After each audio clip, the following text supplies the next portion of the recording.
Vamos ver só a nota do PL, o Eduardo Bolsonaro, filho de Jair Bolsonaro, aliás, veja aqui, ó. Jair Bolsonaro repostou, né, essa nota que foi publicada pelo filho dele, deputado também do PL.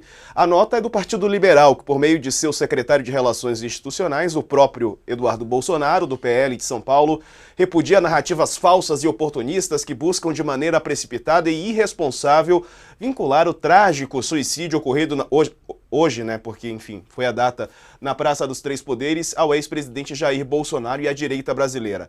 Essa tentativa de manipulação revela não apenas uma distorção inaceitável dos fatos, mas também um propósito malicioso de atrapalhar o andamento do projeto de anistia, um passo essencial para a pacificação nacional e o restabelecimento da normalidade institucional do país. Vamos aos fatos. Conforme o relato de autoridades policiais e de testemunhas, o ocorrido foi um ato de suicídio, não uma tentativa de ataque aos poderes constituídos. 2. O responsável pelo incidente teve uma candidatura mal sucedida em 2020. E olha o que ele traz. Numa chapa composta pelo PDT e pelo PL, num período no qual o presidente Bolsonaro sequer estava afiliado ao PL, tá, pessoal? Além disso, em mensagens publicadas em redes sociais, o autor expressou claramente a sua rejeição ao presidente Bolsonaro e ao presidente Lula e demonstrou profundo descontentamento com a polarização política do país. A tentativa de instrumentalização de uma tragédia dessa magnitude pela esquerda para fins políticos revela uma preocupante falência moral. Vou pular aqui. Esse uso oportunista dessa tragédia cadê? Sem qualquer empatia pela dor de uma família que acaba de perder um ente querido e pelo choque de milhões de brasileiros, é um reflexo preocupante que o discurso político que perdeu contato, respeito com a dignidade. A sociedade brasileira merece um debate verdadeiro, justo e baseado na realidade dos fatos. No momento em que o Brasil precisa de união, a verdade deve sempre prevalecer sobre interesses políticos mesquinhos e divisivos. Palavras comoventes, Thales Faria, mas condizem com a realidade, né, que foi pregada aí pelo deputado? Elas, elas mostram, elas só revelam que o Bolsonaro foi o grande atingido, além da agressão à democracia, que isso, mas o personagem Bolsonaro foi atingido pela bomba que ele mesmo promoveu ao falar, ao defender a brutalidade. Para você ter uma ideia, o líder do PL no Senado, Rogério Marinho, também fez um pronunciamento defendendo o desarmamento do Brasil. Desarmamento de espíritos, porque o desarmamento mesmo não, eles não defendem. O Bolsonaro, aliás, defendeu sempre que povo armado é povo livre. E é exatamente desse armamento de armas e de espíritos que o país ficou preso nessa violência. Só que agora ele sentiu, Bolsonaro, o filho, o bolsonarismo, que eles foram atingidos pelas bombas que eles estão soltando. E aí começam a falar, gente, precisamos desarmar os espíritos, precisamos pacificar. Só que é o pacificar de um jeito ameaçador. É quem diz assim, olha, se não derem anistia, não vai haver pacificação. Fala em polarização. Polarização você tem que ter dois polos. Tem um polo que, por mais que se critique as esquerdas, por mais que se critique o Lula, etc., o Lula, ao longo da vida dele, não teve atitudes antidemocráticas, foi um democrata.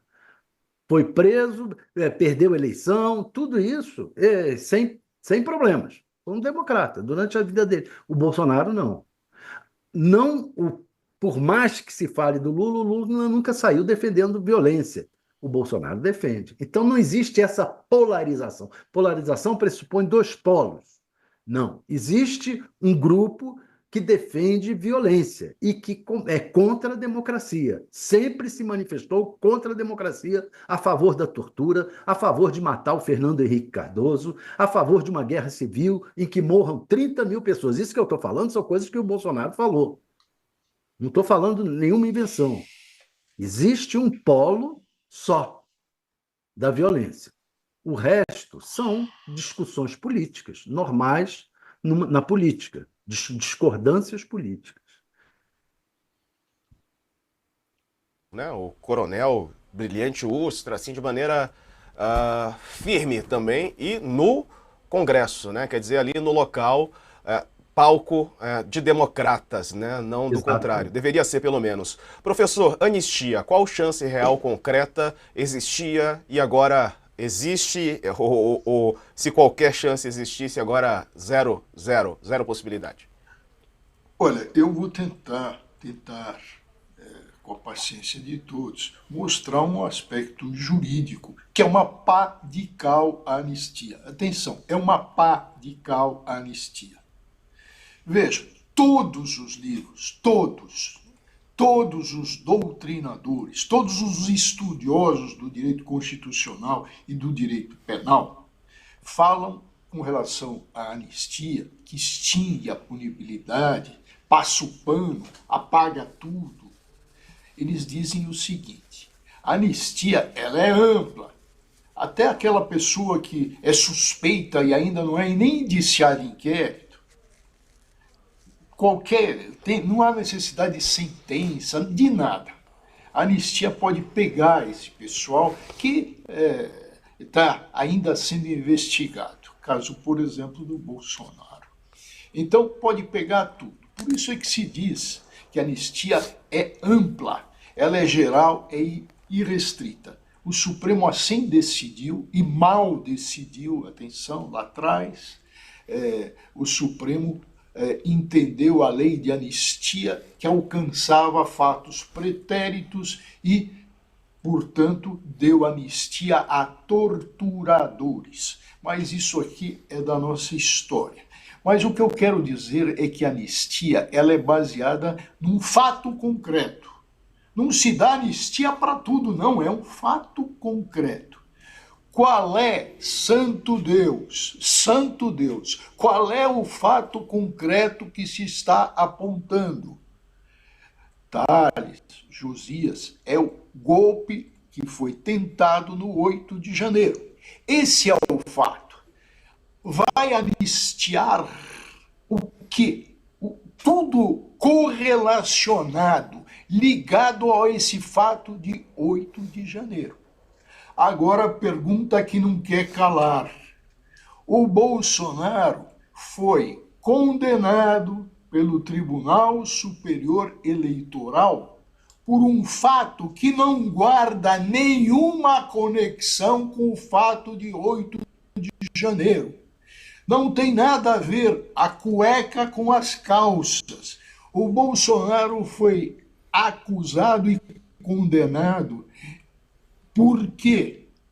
Por abuso de poder político e por abuso de poder econômico, no episódio em que ele constrangeu embaixadores adidos estrangeiros para dizer que ia haver uma fraude, que as urnas estavam fraudadas. Vejam, esse foi o fato, o abuso do poder político por quem estava no exercício. Naquele tempo ele ainda era candidato.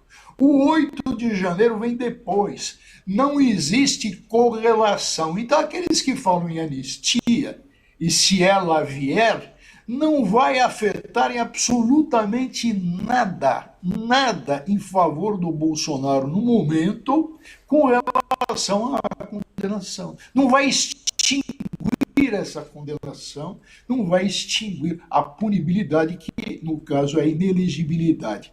Deu para perceber esse Josias, Tales, isso que eu estou tentando colocar e que eu acho que é a pá de cal para uma discussão que tem que parar. Exato.